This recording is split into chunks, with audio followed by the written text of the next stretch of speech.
Hezbollah, Hamas और हीतू के बाद इजराइल के लिए नया मुसीबत आने वाला है दोस्तों। और ये मुसीबत किसी मुस्लिम देश से नहीं, ये एक ऐसे देश से आ रहा है जिसके पास हथियारों का जखीरा है। नाम है चेचिनिया। वैगनर ग्रुप का नाम सुना था, जिसने पुतिन के खिलाफ सीधे बगावत का झंडा बुलंद कर दिया था।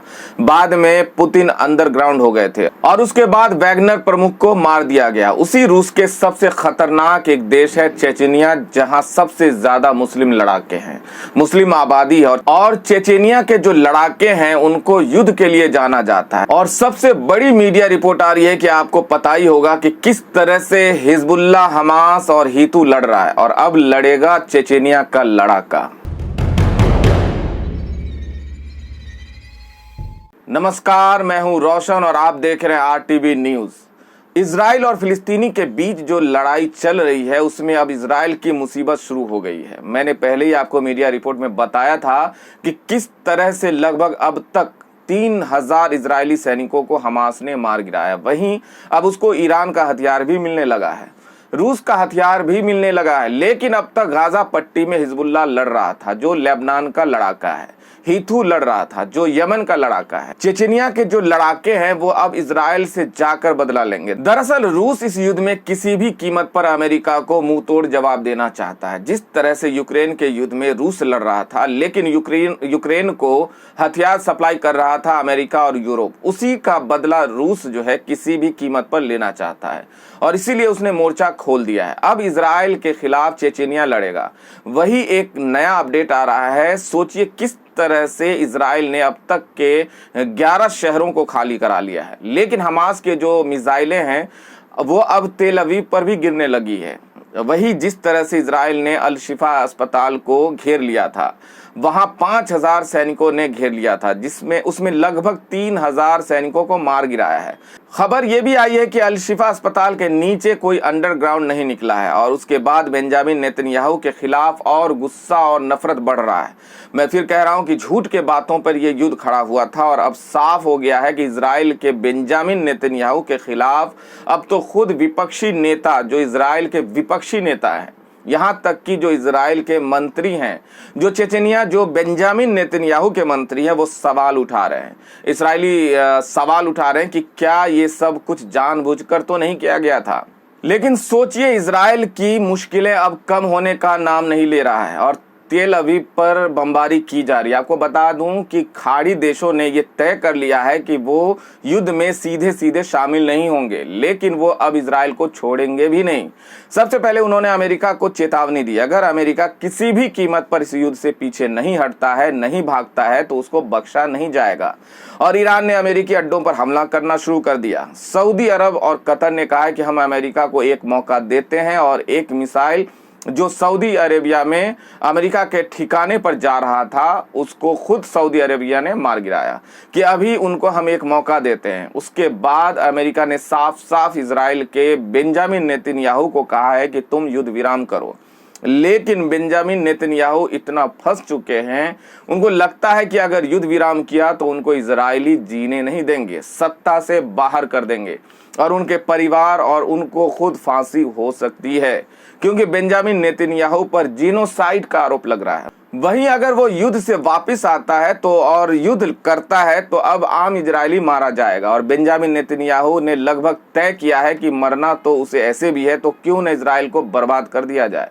तो सोचिए, अपने ईगो के चक्कर में, सत्ता के चक्कर में 80 लाख इजरायलियों को इस आदमी ने फंसा दिया है। लेकिन सबसे खतरनाक हो गया है कि अब हिजबुल्लाह के लड़ाकों को 3 लाख लड़ाके जो हैं वो गाजा पट्टी तक पहुंच चुके हैं और उनके पास ईरान के, रूस के मिसाइल हाथ में है और उनके पास हथियार हाथ में है और सीधे सीधे जो है इजराइल के उन तमाम शहरों को टारगेट कर रहे हैं जो सीमावर्ती इलाके में है। यहां तक कि नई रिपोर्ट सामने आई है कि किस तरह से तेल अवीव में भी रॉकेट मारे गए हैं और 8 शहरों को इजरायली खाली करा चुके हैं। ये 11 शहरों में अलर्ट जारी कर चुका है, लेकिन उसके बाद हिजबुल्लाह के लड़ाके रुक नहीं रहे। वही खबर है कि गाजा पट्टी में लगभग 160 जो है ठिकानों पर हमास ने हमला कर दिया है। जो इजराइल ने ठिकाना बनाया था, वहीं लगभग 3000 इजरायली फौजी जो है मारे गए हैं।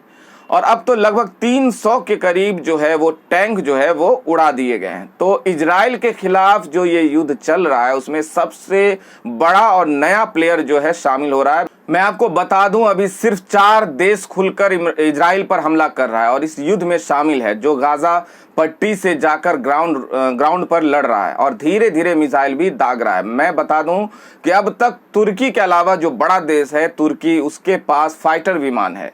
सऊदी अरब या कतर के पास है। फिलहाल फिलिस्तीन के पास जो है फाइटर विमान नहीं था, हमास के पास फाइटर विमान नहीं था। लेकिन फाइटर विमान को इसलिए भी नहीं रूस सप्लाई कर रहा है या चीन, क्योंकि फाइटर विमान से लड़ने में इजराइल जीत जाएगा। इजराइल के पास मिसाइल भी है, फाइटर विमान है, वो हमले कर रहा है गजा पट्टी पर और अब तो वेस्ट बैंक पर भी हमले कर रहा है। लेकिन लेबनान, हिजबुल्लाह, हूती और हमास इंतजार कर रहा है ग्राउंड बैटल का, जमीन पर जो लड़ाई होगी उसका, क्योंकि ये लोग टनल में बैठे हैं, सुरंग खोदकर बैठे हैं और ये अब इनके पास मिसाइल भी हाथ लगने वाली है और ये खुलकर तेल अवीव जो राजधानी इजराइल की वहां हमला करेंगे। और सोचिए ये जो डेडली कॉम्बिनेशन है जो है हूती का और हमास का, और आपको बता दें कि हूती, हमास और उसके बाद हिजबुल्लाह का जो डेडली खतरनाक वाला कॉम्बिनेशन है उसमें आप चेचेनिया के अब जो है चेचेनिया के लड़ाके भी शामिल होने जा रहे हैं। इसका मतलब है कि इजराइल की मुश्किलें दिन पर दिन बढ़ती जाएगी। इजराइल की कोशिश है कि गजा पट्टी को कंट्रोल किया जाए और वहीं उसके जवान मारे जा रहे हैं, उसके टैंक उड़ाए जा रहे हैं। अब हिजबुल्लाह और हूती और उसके बाद हमास जो है वो फाइटर प्लेन से नहीं लड़ रहा है, जहाज नहीं मार रहा है, वो रॉकेट दाग रहा है, वो मिसाइल दाग रहा है।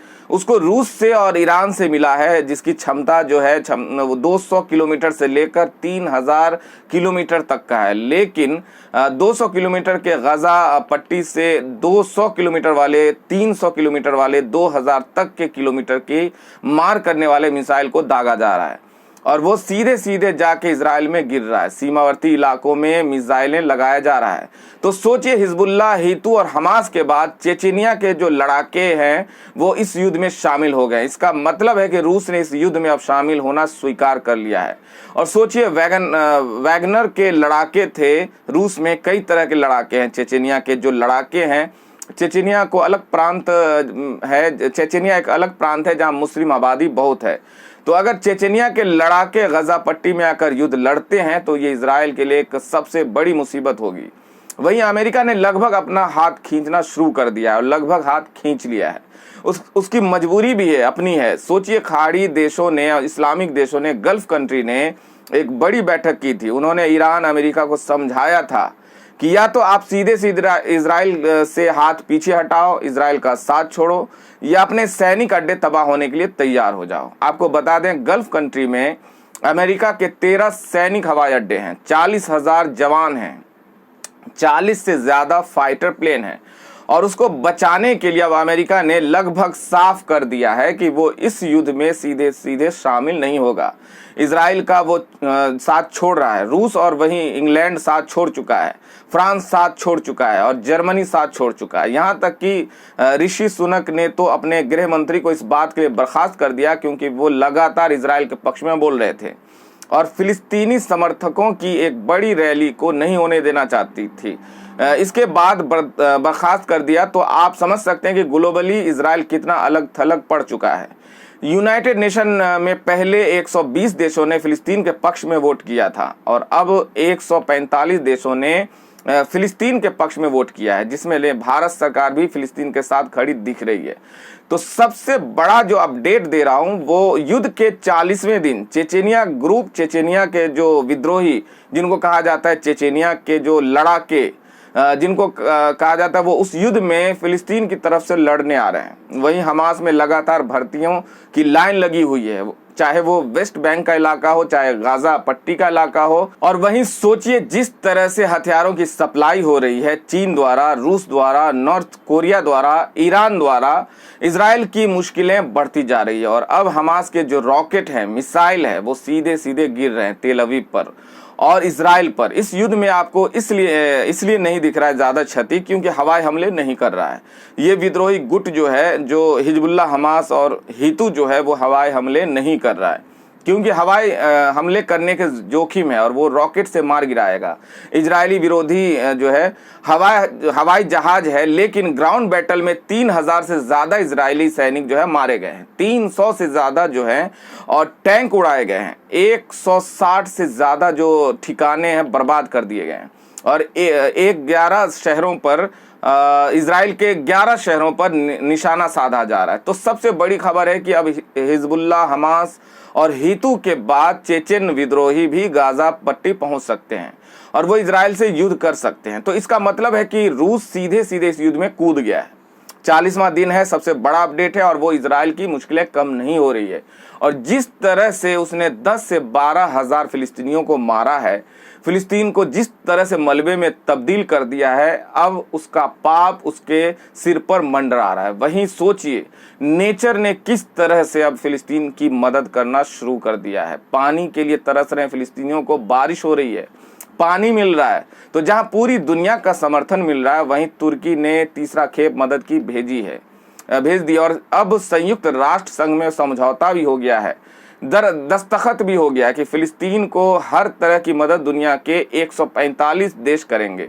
तो देर सवेर फिलिस्तीन जो तो बच जाएगा, लेकिन इजराइल का मंसूबा जो है वो सब जग जाहिर हो चुका है। कहाँ इजराइल अब तक फिलिस्तीन को आतंकी देश और हमास को आतंकी संगठन कहता था, लेकिन अब धीरे धीरे दुनिया मानने लगी है कि बेंजामिन नेतन्याहू ने सबसे बड़ा आतंक फैलाया है, वो जेनोसाइड का कारण है और दुनिया से अलग थलग पड़ गया है। इजराइल जो कल तक पूरी दुनिया उसके साथ था, तो सोचिए एक युद्ध ने पूरा खेल बदल दिया है।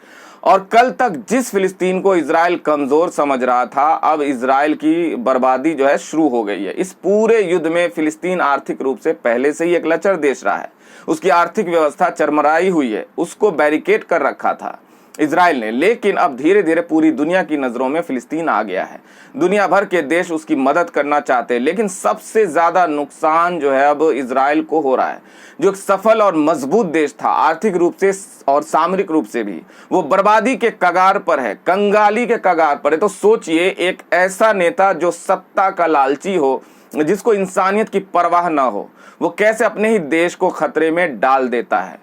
इसका जो है जीता जागता जो उदाहरण है वो है बेंजामिन नेतन्याहू, जिसने एक मजबूत इजराइल को युद्ध में धकेल दिया और अब 80 लाख लोगों के ऊपर खतरा मंडरा रहा है। सबसे बड़ी बात है कि जिस तरह से हीतू, हमास और उसके बाद हिजबुल्लाह लड़ रहा है, उसके साथ अब चेचेन ग्रुप के लड़ाके जो हैं लड़ेंगे।